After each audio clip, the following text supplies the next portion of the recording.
Personal story segment tonight. A couple of new polls are not good news for Sarah Palin. Gallup agency ranked likely GOP candidates for, quote, positive intensity. Among Republicans, you can see Mike Huckabee engenders the most positive feeling, score of 25, while Sarah Palin is way down the list at 16. In addition, according to a new ABC News poll, Governor Palin is liked by just 58% of Republicans. That's down from 88% when she was the vice presidential nominee. Joining us now from Los Angeles, Fox News analyst Tammy Bruce, and here in the New York studio, KellyAnne Conway, Republican pollster. So what's the deal, KellyAnne? Why is the governor's popularity seemingly on the decline? A few things, particularly among Republicans, Bill. One is just the overexposure. Usually when a politician leaves public office, they diminish their exposure, they don't increase it. And Sarah Palin certainly has taken a larger portion of the spotlight since she resigned as governor of Alaska in July of 2009. Secondly, Republicans really abhor the celebrity culture in politics. Remember the famous ad the McCain-Palin campaign ran against Barack Obama, that he's the most popular celebrity in the world, and that had a little bit of little traction.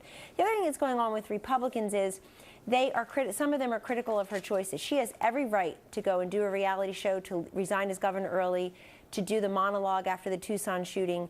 But folks have been somewhat critical of those choices. Maybe she doesn't care. If she wants to run for president, she'll have to go and give that counsel for national policy. All right, so you think it's primarily an over-exposure that people have, pretty much, said maybe too much. Now, you say, Tammy, in reply to that? Well, it's interesting. KellyAnne is partly right, but the exposure has been what the media, there's really been a media obsession about the woman.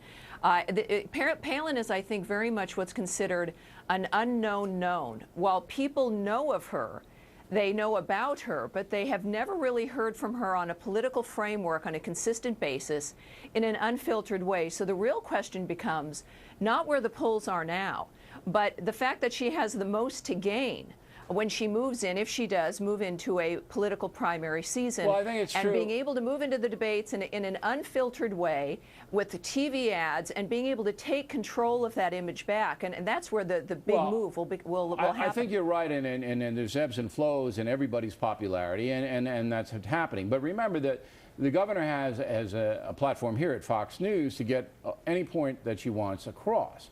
And so I'm not so sure. Look, it's hard for me to assess this because Sarah Palin is a very emotional politician, all right? She's not like most politicians, not like Mitt Romney. Well, the reaction to her is emotional. It's almost like a Barack Obama. The two most emotional politicians in the country are Barack Obama and Sarah Palin, by far. People react to Sarah Palin emotionally. That means that one day they don't like her, and the next day they do like her because she says something that they like. I think that that's what's in play here. It is, and it's also among Republicans, they also feel like Barack Obama is beatable. And they want to know now who the best person is to beat Obama. But nobody has really declared except for Newt. That's correct. And in case of Palin, they know that she crowds out the rest of the field, at least with all the coverage, as Tammy correctly points out. So they basically want an answer from her now. The other thing is that, Tammy's absolutely right that Palin, if she runs for president, will have a lot of ground to gain. When you have unfavorability ratings like this, Bill, it's not toxic. It's certainly not fatal. No, you can absolutely come back. She'll go and do a foreign policy, but she needs to be a little bit more mama, a little less grisly. Because I think that if you wear well on the national scene over time, it's not because sure, I get it. A little more accessible, all right? Not on the defensive all the time. The media, and that's what Tammy, the primary will do. Well, maybe, but look, she's going to be on tremendous pressure if she runs for president. Tremendous, because the media is going to kill her. But it's going to be a traditional. Here's the interesting thing. In the beginning, the media attacking Palin worked for Palin. People felt sorry for them because it was over the top. That now has worn off, and I'm just wondering whether the media intrusion on Palin, Tammy, 30 seconds here, is beginning to really take its toll. Well, look, 70% of people, and KellyAnne knows this as well, who respond to polls don't really even pay attention until we get closer to certain elections.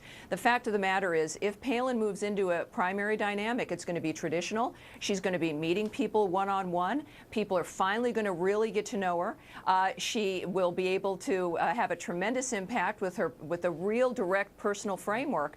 And I think that's really where it matters. But by the way, the other issue is energy. Remember, that factors into this. as this nation deals Yeah, with an energy she's got crisis. the Alaskan and thing she's on her the only resume. one on that That's issue. all right, She okay. owns it. She Real owns quick, that issue.